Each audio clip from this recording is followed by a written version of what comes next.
Hi folks, I'm Alan Watt and this is Cutting Through the Matrix on the 23rd of July 2017. I wonder how many people out there feel the big change is coming on. It's like a wave is receding. All that was old, even a good chunk of your life in fact, is just almost passing away, and a chapter's been opened, and you're at the beginning of the actual opening of it too, when the next part of the agenda, all planned meticulously to the smallest detail, is being pushed forward. And it's tangible. I can feel it. I wonder how many people out there can actually feel it too. And I've given talks before about how nothing happens in the world system without massive planning, organization to make it all happen, including the training of the public who will live through the big changes that are always to come. And when you look at the many years of social indoctrination through so many different avenues, from your schooling, education of all kinds, and your entertainment even, television and documentaries and so on, all getting you ready to be the adults, in fact, who will go through the transition. This is the age of transition, remember, the 21st century, where the big, long planned agenda to bring in the totally controlled from birth to death for every individual across the whole planet is to come into force, step by step. Sometimes one country at a time, and whole chunks of countries, whole blocks of countries at other times too. And we're going through it right now. And once again, like Albert Pike said, he said, we never start a premature revolution. It's silly to just go ahead and push something unless you prepared the public gradually for it. And once they're perfectly prepared for it, you see, then you can push the next step. And people will think, well, I guess it's inevitable or it's natural or whatever, because they really are. They've been brainwashed into accepting it, thinking it's all quite normal. And the techniques of getting people to accept anything at all, I mean anything, are perfectly well understood by the top psychologists and neuroscientists and so on. They know how to do it. In 2001, I did shows, or talks, I prefer to call them talks. A show is really entertainment, but I gave talks on the system that would kick in, because the 9/11 was almost the kick-off for the whole agenda, and it truly was. And they even had debates before it too.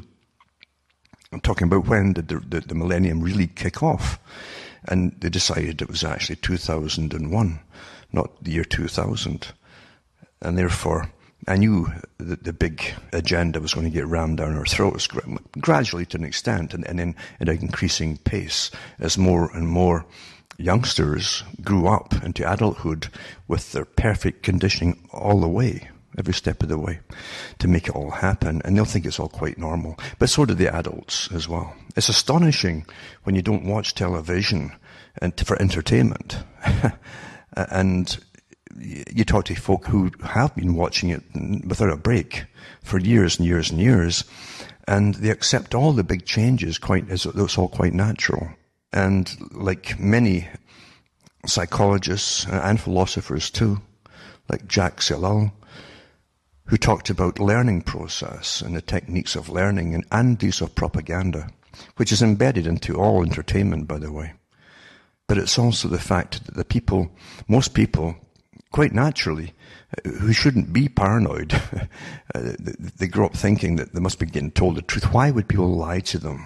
It's the first thing that children are scolded about, is telling lies. And yet then they give you politics to believe in. What does that tell you? And politicians.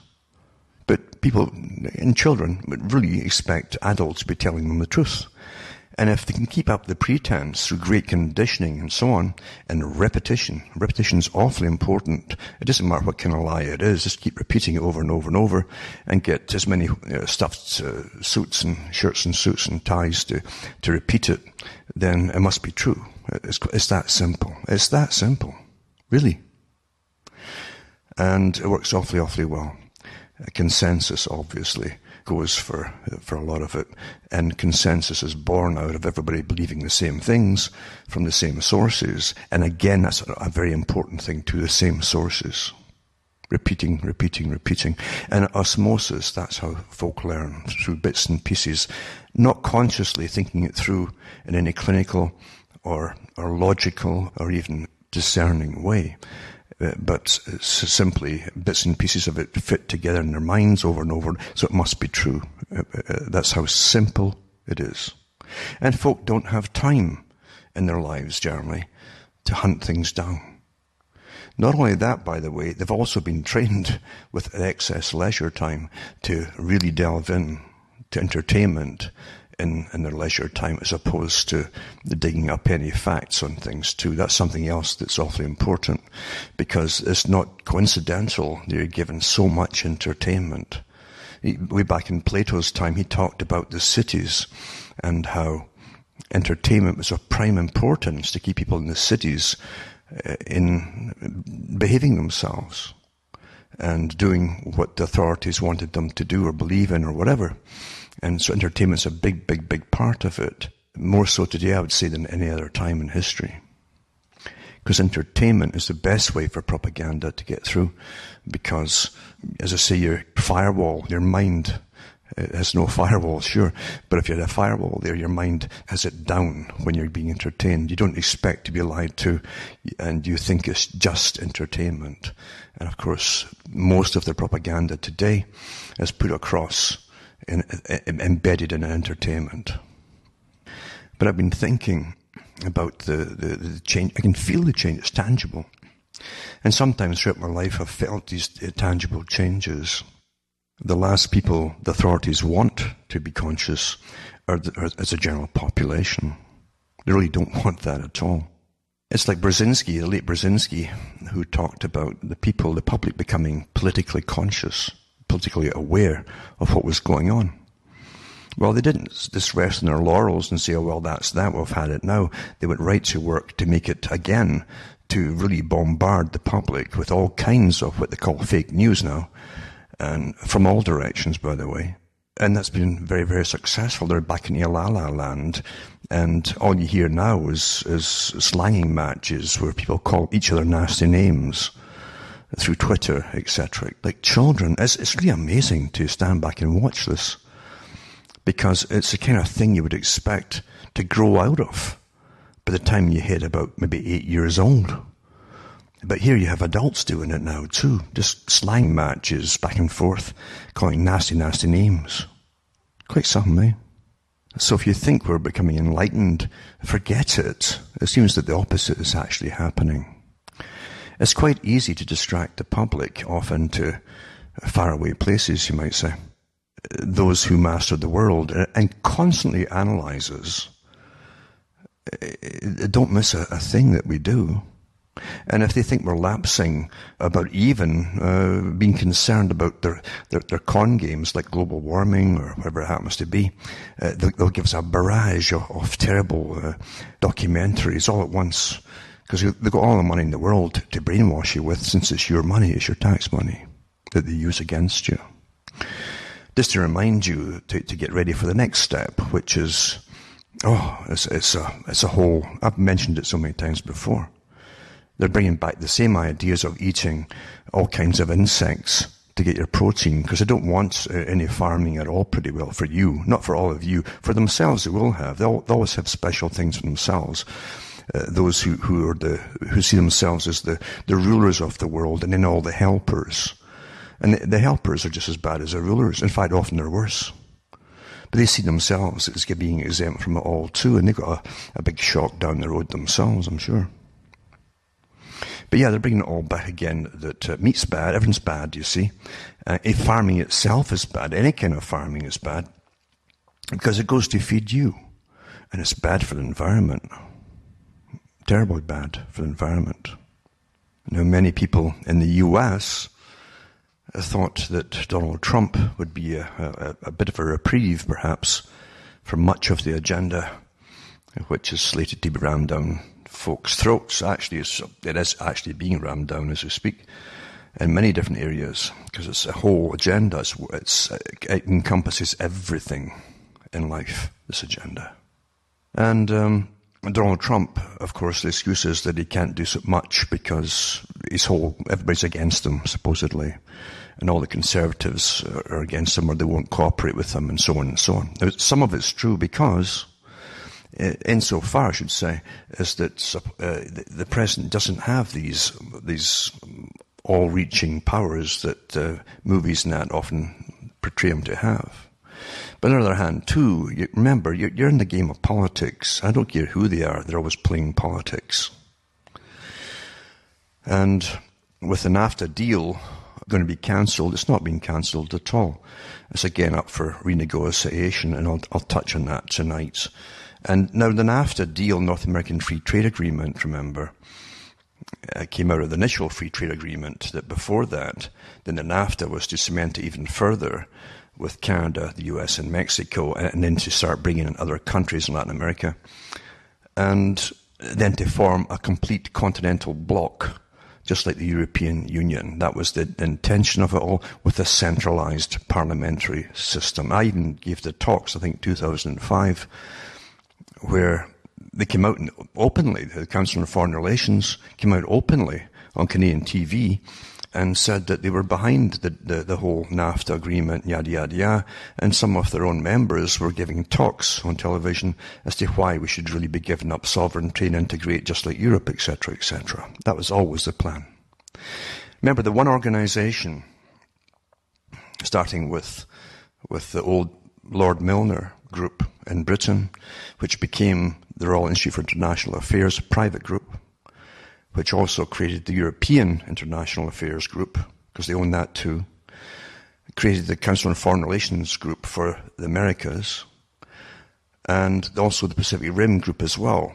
They set them all up from the one organization for world government a long time ago. And they've never given up on it. They don't intend to ever give up on it, and they want to. They want to get it 3 trading blocks with 3 parliaments. And they're flexible enough. If the US won't go totally for it quickly, they'll do it in a more relaxed form for them to make them believe that they still run their own country. And the Pacific Rim Group also, including China, were to manage the East, the Far East. That's the intention. Now, the European Union, I've given talks about it too from people who were dissidents in the old Soviet Union, who said this is worse than the Soviet Union, and it's more communist in a sense, the way they want to run it all. It's not democratic in the European Union at all. You have a secret group at the top, above the politicians. They make all the rules and laws, etc. And it's not intended to be a democratic group. The one for the Americas is the same. The Council on Foreign Relations, a branch of it for Canada became CIGI, and they helped run it from a university in Canada, the whole globalistic integration agenda as well. Well, with this new NAFTA agreement, you're going to find that the CG has more say in everything, this private group, than anybody else has. Definitely, the public are not even involved in this. We're out the picture altogether. And we don't elect any of these groups in, remember. They're always a private organization they all belong to. But this organization has used every trick in the book for environmentalism, to kill the population down of humans, that is, mass abortion across the world, to do the same kind of thing, as they bring in immigrants from all these countries into the countries whose own populations are declining, being good and declining because they're not having children, you see. So you can't please them, your masters, because it's a global agenda. If you start to drop your own population, they're going to bring lots and lots in from third world countries to keep it up, so they can point to all of you as still being bad and punish you. It's amazing how it's done. It's like having parents that you've never seen before. They're invisible, but they're there all right. And they tell you what to do and what you're going to do. And they treat you like children as well. We all get treated like children. We're not supposed to know these things or even be involved in these things. That was part of their talks way, way back, how they would train the public. Then this is from the old Fabian Society. They would train the public not to be involved in politics, except when they wanted the people to demonstrate or have riots, in fact, to bring in what they called socialism. Now, socialism is, again, scientific management of the public. That's what it means. For those who don't get it, who think it's all for helping the working people or the poor people. No, it was never for that at all. That was only a way to get you on board with them for a big numeric army. They love numbers, but in reality, it's for total management. George Bernard Shaw, remember, of the Fabian Society, was very outspoken about their goals, and he said that the people, each individual would have to come to us. That's what he said. And you'd have to tell them why they should allow you to stay alive. What would you do for them? I'm not exaggerating here. And I even put the clip out of that years ago, and you actually hear him, an early audio clip of him actually saying this. And look around you today. Look at the fanaticism you're seeing out of the perfectly brainwashed, the armies of brainwashed people. Many of whom are simply followers, and who are so what can you call it? They have no peace in them. There's no peace in them at all. And wherever they look, they find fault because there's something wrong inside themselves. There's a lot of damaged goods out there.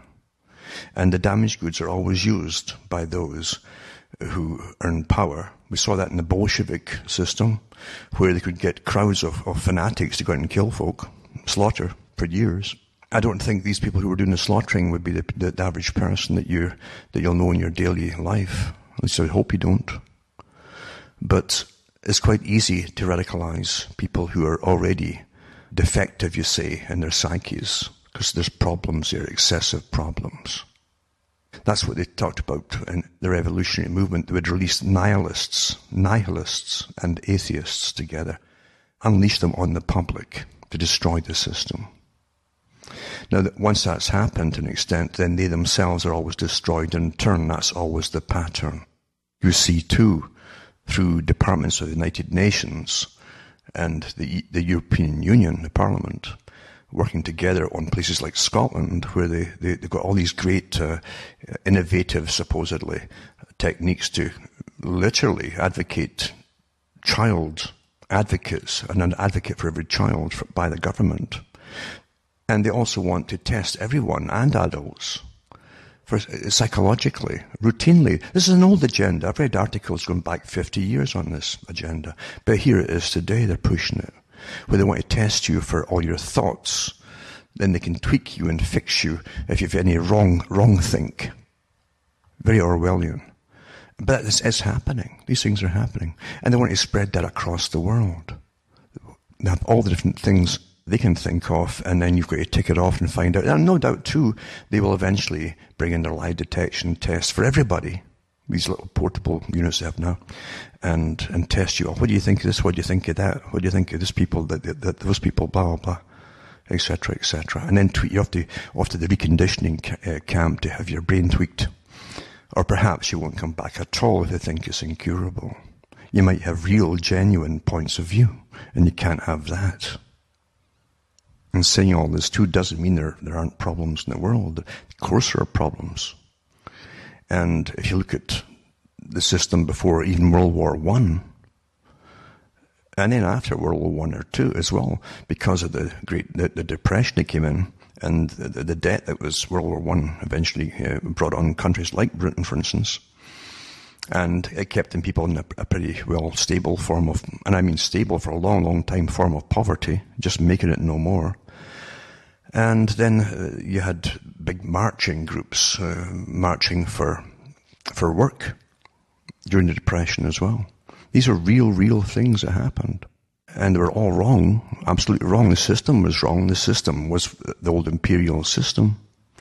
And the imperial system, which again was run by the same globalists, by the way, that's bringing you this world order, the present world order under the United Nations, the Milner Group into the Royal Institute of International Affairs.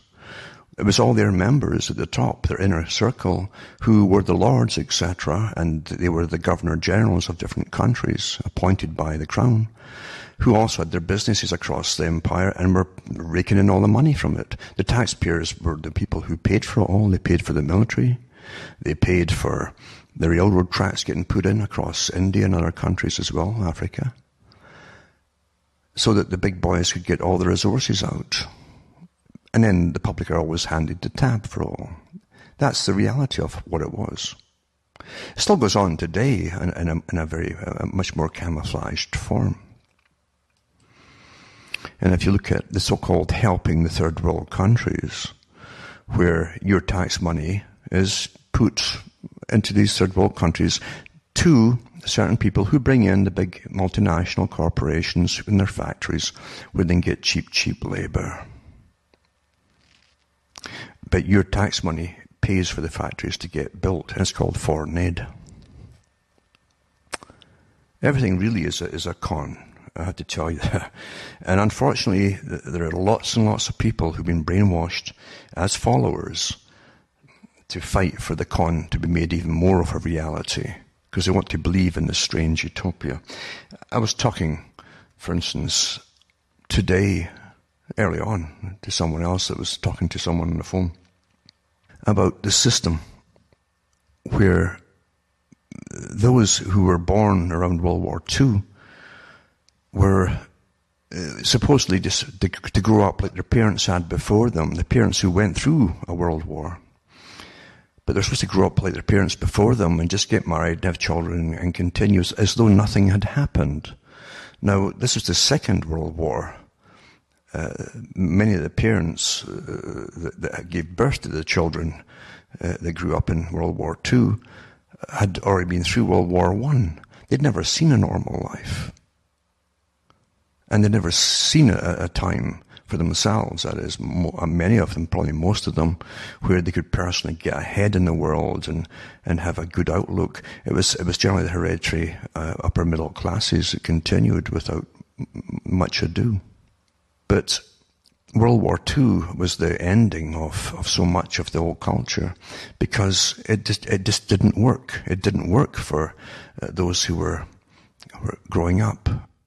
Why? Why would you grow up to have the same things occur over and over and over again? Where basically you're getting bred like cannon fodder. And in between the wars, there's hardly any work for you at all to take up.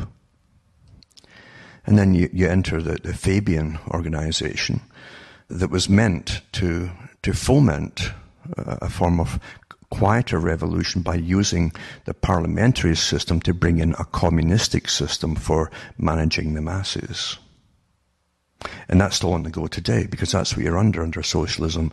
It's a communistic, bureaucratic form of ruling the masses from birth to death, micromanaging their lives for them in every aspect. You had many authors I've read from their own books, like Charles Galton Darwin, who wrote about it the next million years, and he said that the people wouldn't have to make decisions because the state, meaning the agencies of the state, would be making all your decisions for you. That's pretty well here. And unfortunately, many of the younger ones growing up today think that's quite normal. Other ones, as I've said before, there's always a certain segment like socialism because they don't have to make decisions for themselves. But you've got to remember, once you're in a system, and we are in it, by the way, a system of socialism, you are reduced to a number. And everything about you is to do with that number. That number is used for everything, which is social insurance number, whatever they want to call it, or ID, it's all the same thing. And that goes right down, and I've read the articles too from the various health authorities of different countries where they put you down according to your value to society, if you ever go into a hospital, and that will decide, including your age, but also your value to society as to how much treatment they're going to give you financially, that is, regardless of the insurance they've taken off you over the years.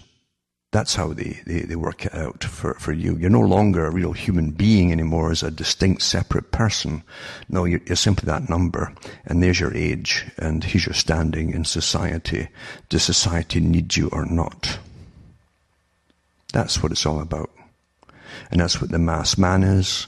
That's what any system that calls you the masses or the herd and herd management, that's what they think of you. And you better understand, they really mean it when they call you the herd and herd management.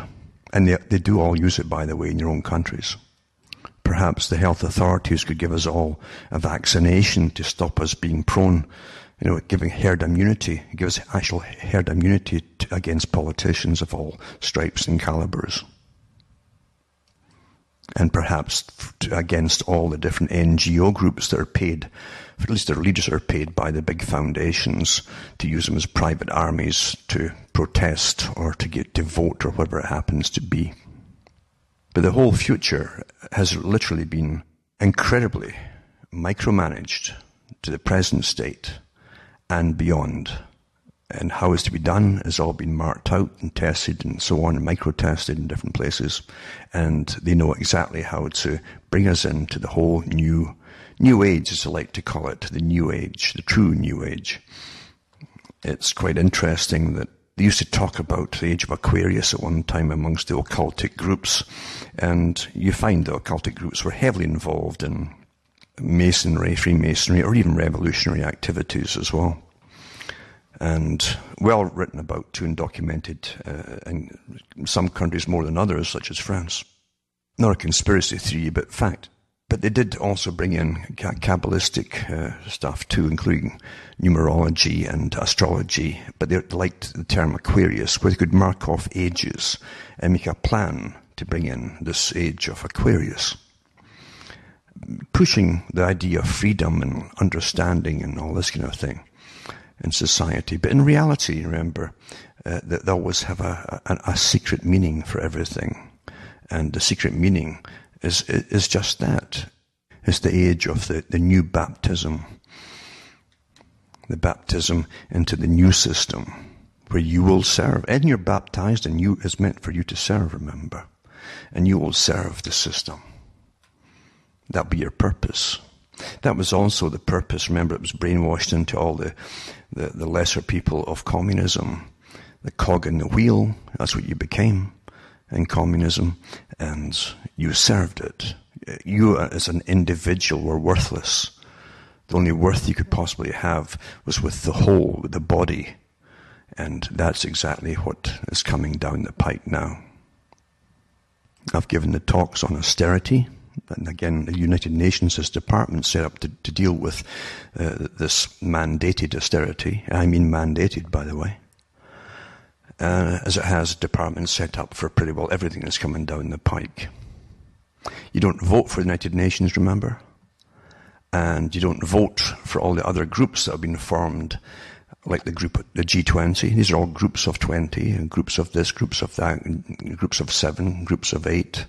And so on. This is all the round table system that was set up, the private organization, Royal Institute of International Affairs, also called Council on Foreign Relations, and various other terms.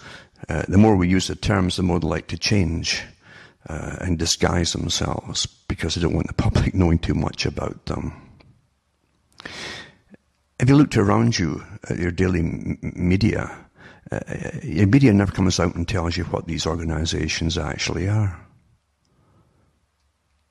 They certainly never come out and tell you the power they wield, because they've given themselves power, and then they advise governments as to what to do. Well, why don't they come and give the vote to the public and let the public get in on it for a change, and then we can tell the governments what to do? That's the last thing they want. The Swiss have a much better system, where anything major that affects all of them has to be put to the national vote. Everybody gets to vote in it. We'd never see that in the West. Never. Instead, they train you to think it's quite natural that some organization with a few professors have the right to draft up the next part of the NAFTA agreement, for instance. And they all belong to, again, the same private organization I've been talking about for years. Then you all have to follow once it's put into law. You don't vote for any of this. And if you really believe that, well, why not let them do it? No one's that bad. They probably have our best interests at heart. You're willing to risk everything on they probably have your best interests on. Have you read their articles? They have an utter disdain and loathing for most humans. Because you all apparently are causing all their problems. I'll get back to some of the articles here. Now, it's just for those that want to even look up and see what it's all about. But the North American Free Trade Agreement was signed years ago, 1994. Again, it was a pretty secretive organization, the way it was dealt with and so on. Even the appointees were put in by the government, basically, or by the Prime Minister, just to get this rammed through and all the repercussions that came out of it. But remember, the whole idea isn't just a trading bloc. That's how they started off the European Union. First, it's to do with the finances and the trade. Then you start bringing new groups and new tiers of legislation and legislators to draft up all that's to do with the trade. So you end up with a government eventually, and that's exactly what happened there. And that's what was supposed to happen with this one too. The US outlines NAFTA objectives, including currency provision. Now they're only telling you little bits and pieces not to freak you out, and that's what the media is meant to do. And because the media is not there to inform you. It's not just Rockefeller that thanked the media at one of the world meetings that he had when he said that for not letting the public know what their big world meetings were about. He thanked the reporters for not telling the public. Well, nothing's changed. Anyway, it says in a much anticipated document sent to lawmakers ahead of talks expected next month. They call it, it's done by Sherpas, they call it. So it's sent to lawmakers ahead of talks expected next month. The U.S. Trade Representative Robert Lighthizer said the Trump administration aimed to reduce the U.S. trade deficit by improving access for U.S. goods exported to Canada and Mexico, the two countries in NAFTA, besides the United States. Again, this is very, very, very superficial, this article here. It says a 17-page summary of negotiations for NAFTA offers a glimpse into what Trump administration trade agenda could look like. Until now, President Donald Trump's agenda has been shaped by campaign rhetoric and tweets. It sounds like children, and tweets. It really does, doesn't it? Birds tweet. Have you ever wondered why they call it tweeting? Do you pay any regards to the birds tweeting, do you? They talk to you about currency manipulation by different countries propping up or reducing their currency to get more trade. And that kind of trick too. But it doesn't tell you all the rest of the things. It's awfully important. They mentioned too that the softwood lumber disputes has been going on forever. And I guess that won't ever really change very much. Then this one here, 5 key NAFTA issues bound to spark friction between Canada and the US. And that's from the Canadian press. And it says that Canadian officials maintain that Mexico is a real target of US President Donald Trump's determination to renegotiate what he considers to be a bad deal for America. Now remember too that nothing much is going to be done here as far as I can see. Really. This is when Canada was negotiating a bilateral free trade agreement with the US in 1988. Now it's the first one. The FTA was the Free Trade Agreement, 1988. Then you had the NAFTA one in 1994. It sought to eliminate the use of countervailing duty, that's taxes, and anti-dumping laws, measures designed to neutralize the effect of imports deemed unfairly priced or subsidized. And Canada believes such laws were overzealously employed by the US and upheld by their courts to protect American products from competition, including from Canadian softwood lumber. So the idea, remember, too, that was plugged by the Royal Institute for International Affairs and the European Institute for International Affairs, which is the one for all the politicians in the European Union, but same organization, though. Every country's got these people in them. And you don't vote for the organizations they belong to. But they're making all your decisions for you. And their goal has always been a world government run by themselves, of course, at the top. The world managers, lots of academia get in the act, and various so-called social scientists, psychologists and behaviorists and all that, to manage our lives for all the masses, the unwashed masses down below. But again, they're going to give you superficial stuff here. I can remember when the NAFTA agreement was going on, North American Free Trade Agreement, every premier for the provinces across Canada, just like the US states and their governors, had to attend every month, I think it was, all together, and they were each given a little summary for that month of the trade deals that were going on and to give them input. They're only allowed, I think, 3 minutes to read the darn thing. This is by law. Because there's so much in it they didn't want anybody to know about, including the different premiers for Canada. It's so secretive.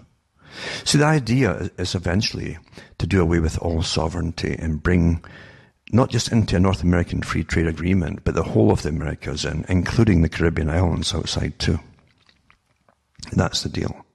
But it's well on its way now, of course, and these little things, these little hiccups between those big corporations that own little bits of it, they're vying for a little bit more. It doesn't make any difference to the public. You're going to pay through the nose for everything now as you go into austerity anyway. And you're paying so much of your taxes to the big corporations as it is. All of them. All of the big ones are on corporate welfare. Look at the electric cars that are coming in. And the taxpayers subsidizing probably a half or maybe even more of the real cost of production of these things. And it's not meant that they really take off and do well. It's to get rid of the gasoline engine, and then when they hit you with the full cost of these cars and the cost of maintaining their batteries, you won't be able to drive. It would be too cost prohibitive. That's the idea. No private vehicles in Agenda 21. That's what it says. Agenda for the 21st century. You'll all be living in little community areas anyway, and in your overcrowded cities, because they don't want you in the rural areas. We've read so many of these articles over the years from the sources themselves, and they don't leave any guesses for you. There's nothing to guess at. It's just that the general public says, they don't really mean it. Yep. Okay. I'll put up a PDF on the NAFTA objectives as well. If anybody wants to read it, most folk don't want to read it. Now, in Canada, because Canada's the cutting edge, for those who don't understand, Canada's really the cutting edge. Lester Pearson was the head at one point, I think, the big UN fraternity, you might call it. And he, along with other people involved in Canadian government, helped draft up the Charter for the United Nations when they were setting it up after World War II. And he was with Escott Reed. I think it was James Escott Reed. But it was Escott Reed. There was a guy, Escott-Reed from Ontario, worked with Pearson. And they worked with other communists too, by the way. And they were communists, for those who don't know that. And Escott Reed said in his own book that our goal, is world government. That's the end of nations, you see, world government. So it's not guessing. When I say things, it's not because I'm a conspiracy theorist or anything. I'm just using their own information put out by the people themselves. And these people were leaders in their field. And some of the communists that were actually in the US side were actually tried for communism. They helped set up the actual Charter for the United Nations. But we've never stopped in Canada being the avant-garde for this international socialism with its pretense of equality for everything. As they destroy everything, they say it's equalizing everything. In a sense it will be, because we'll all be equally poor. And again, that's austerity. Except for the ones who manage you, who live awfully well. They always make sure that they do. But this goes right in line with it all. And again, remember, if you go into certain aspects of philosophy, you're supposed to use logic. And logic has to be continuous. Logic can't be correct here in a train of thought and working it out with rationality and so on, but wrong here, when it's really the same situation. If it's the same situation in two different places, it must be the same logic you're using. If it's different, then it's not logic at all. It's an agenda. But anyway, remember Canada, like many countries, has this feigns that this wonderful, we're here to help the world. We're just to help, as though they're laying down the coat over the big puddle for everybody to walk on. That's the pretense that we have here. You see. And everywhere, it's the same thing.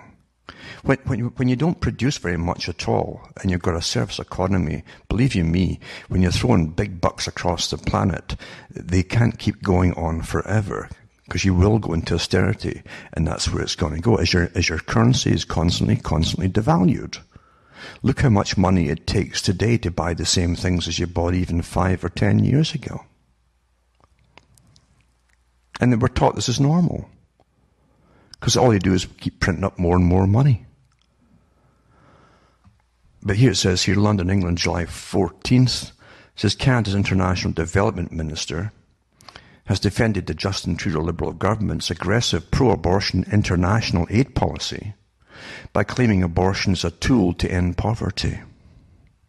And International Development Minister Marie-Claude Bibeau was responding to criticism of Canada's bishops who have denounced the Liberals for putting sexual and reproductive rights at the core of their foreign policy. Now, this is following the US, because remember, when Hillary Clinton was in the State Department, they made it pretty well law and everything else there that they wouldn't give you any foreign aid at all unless you put at the very, very top all the same rights that you'd just given various sexual groups and so on, including marriage and all the rest of it. So here you are changing the societies of other cultures and other countries so they can't get a loan anymore, even though they'd signed on to the various United Nations organizations that guaranteed them loans, but now they put the little caveat on top. Well, they can keep going like this forever and ever by adding more must-dos to get the cash. There's one thing you always find about power and world communism or socialism, call it what you want, or bureaucratism. It's the same thing. It's always the same thing. It's a big agenda, and they never end. They never stop. There is no end to it, you understand. It keeps going on with more and more demands. Anyway, it says, but Bibeau, speaking to CTV News from the Family Planning Summit in London, countered that contraception, even abortion, is only a tool to end poverty. So it's only a tool. Says we have to give women the control over their lives, so we shouldn't look at the contraception as objective, she said. And it says it's the only tool to reduce poverty, inequality, and to make an impact in terms of development and peace and security in the world. Now, I want you to, it doesn't matter what you really think about this, because I know there's all kinds of people out in the world. But think about this. What is abortion? Now, they're not talking about cats and dogs or anything else here. They're talking about humans. Ending life. And that's what it is. A fetus is an unborn baby, right? And it's ending life. And don't say it's not living. If you're going to say heart beating and all the rest of it and so on and so on, it's alive. Yeah. It's not a cancerous growth. It's not a disease either. Now, surgery is not supposed to be used for non-disease or non-medical problems. It's not a problem. Remember, it's a social inconvenience now. So killing, and this is just a way of putting it, killing is okay for social convenience. That's what it's saying here. Do you think they'll stop with abortion?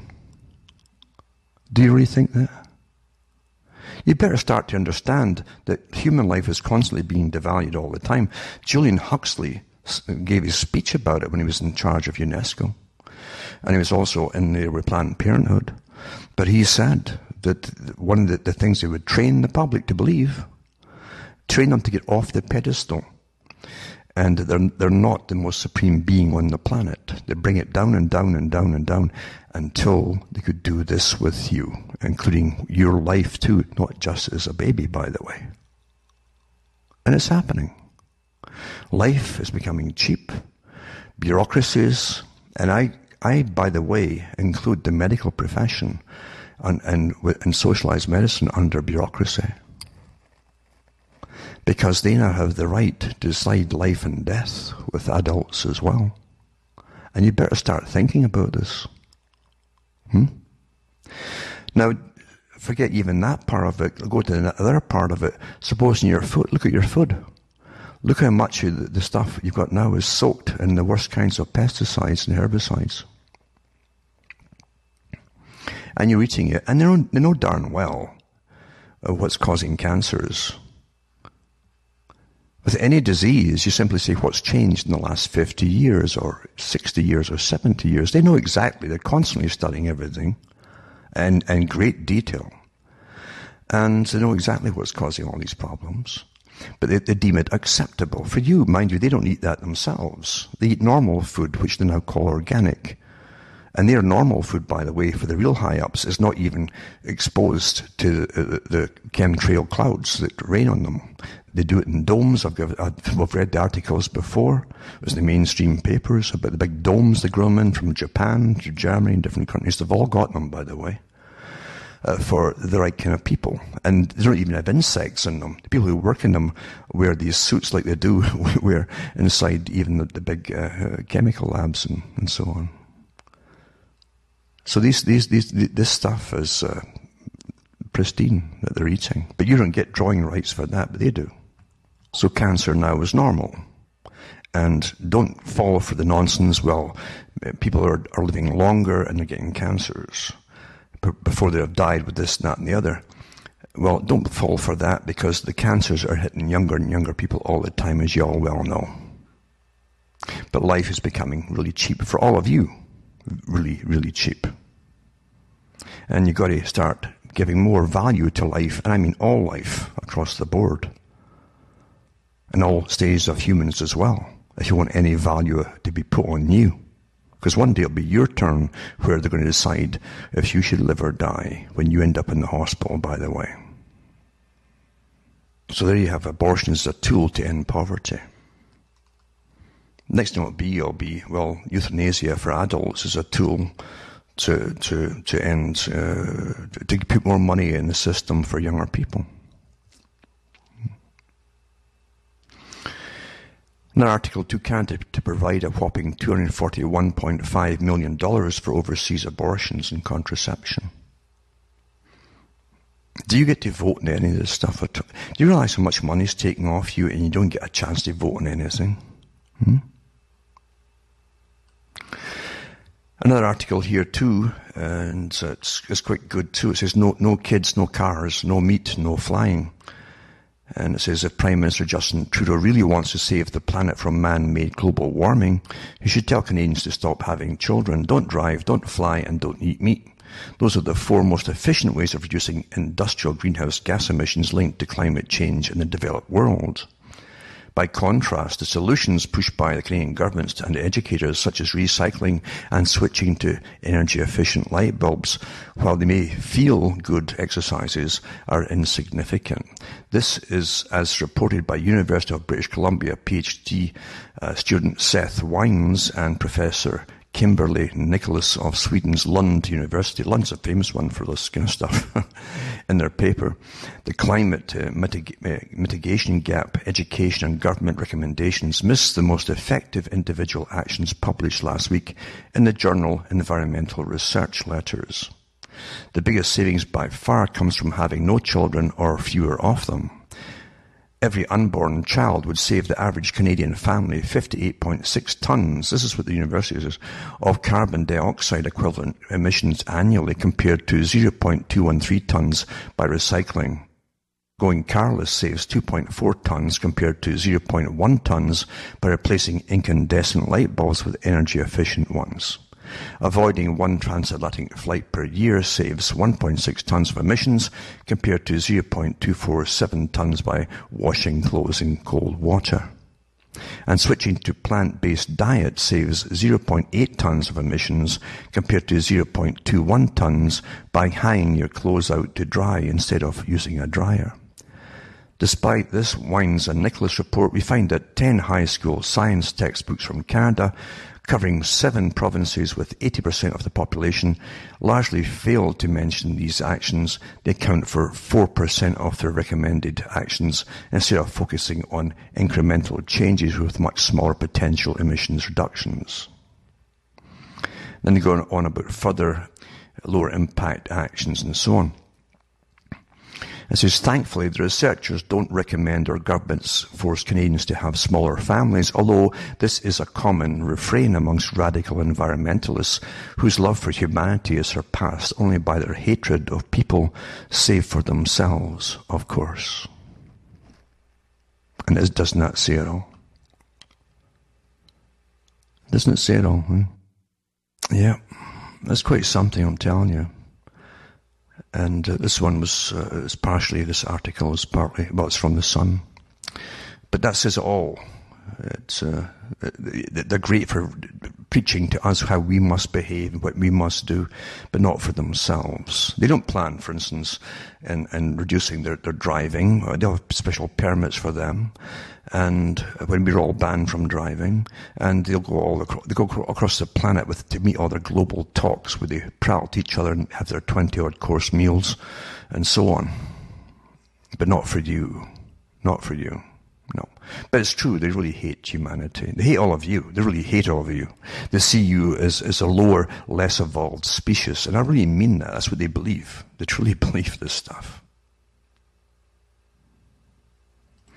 And then you get the United Nations again. It says, the United Nations urges global move to meat and dairy-free diet. By the way, if you think it's just coincidence, all your meat and so on went up big time in the last couple of years, it's not coincidence at all. It's part of the agenda. And they've just been given the go-ahead to up them all again, to get you off meat. The very wealthy can keep affording it, of course, but a lot of folk can't anymore. It says, in the face of growing threats from climate change, climate change is an excuse for everything, which is nonsense. The global community must change its dietary practices, a UN report says. Diets rich in meat and dairy are unsustainable. That's all I have to say now. It's unsustainable as they put you all into the euthanasia booth, like one of those old Star Trek episodes. This is per the report produced by the UN Environmental Programme, that's UNEP. The report was issued some time ago, but has resurfaced as the environmental impacts of large-scale meat and dairy production become of growing concern to policymakers. Well, do you vote for any of these policymakers? No, you don't. No, you don't.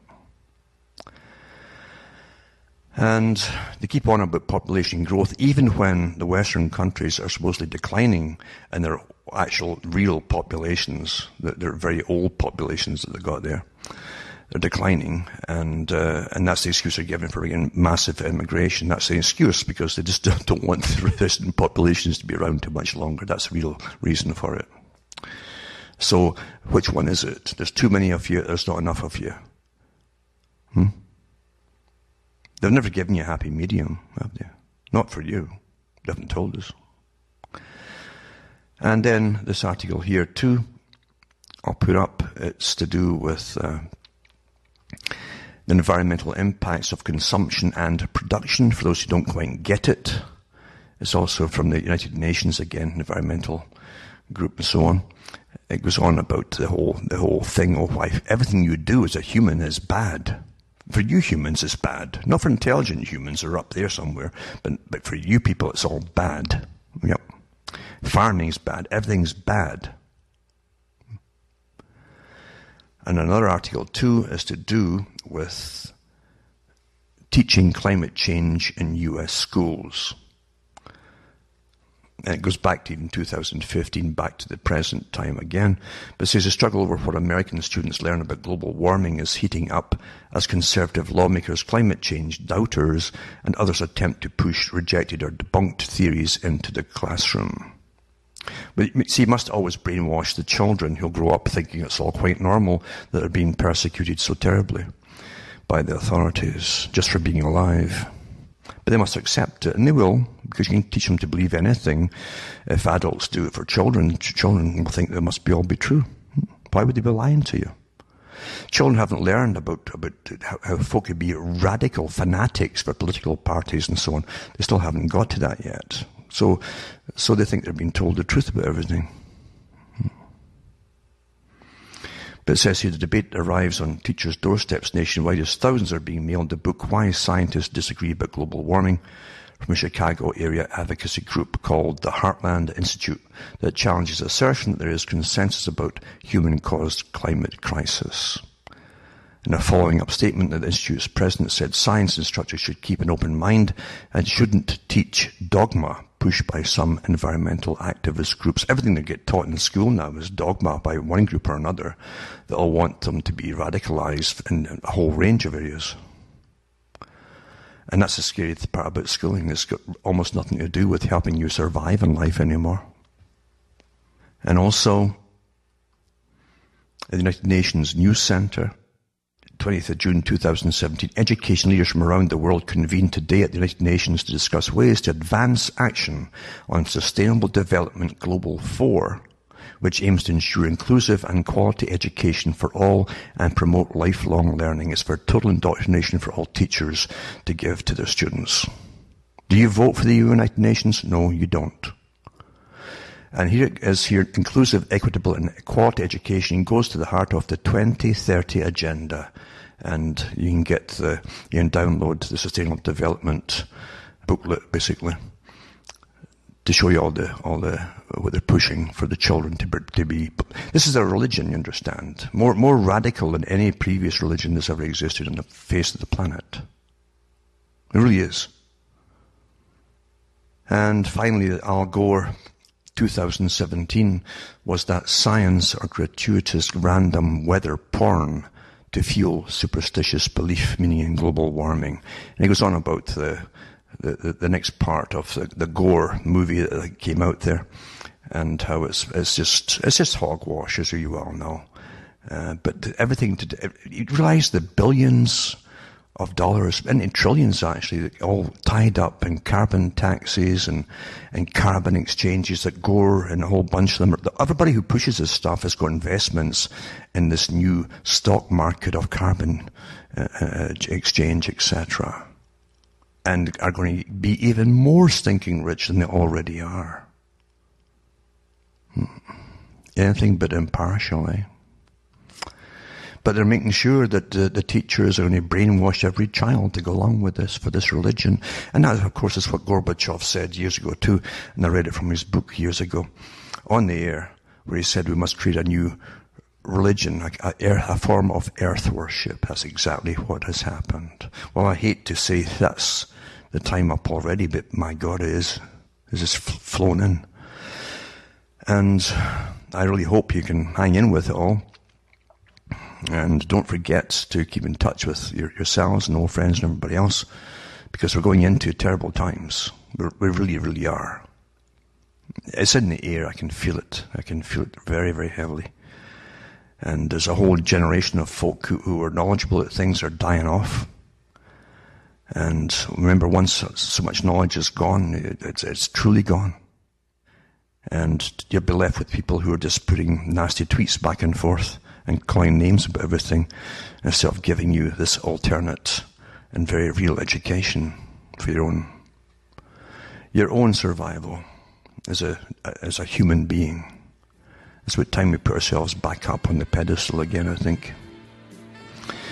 From myself, Alan Watt, from Ontario, Canada, it's good night. May your God or your gods go with you.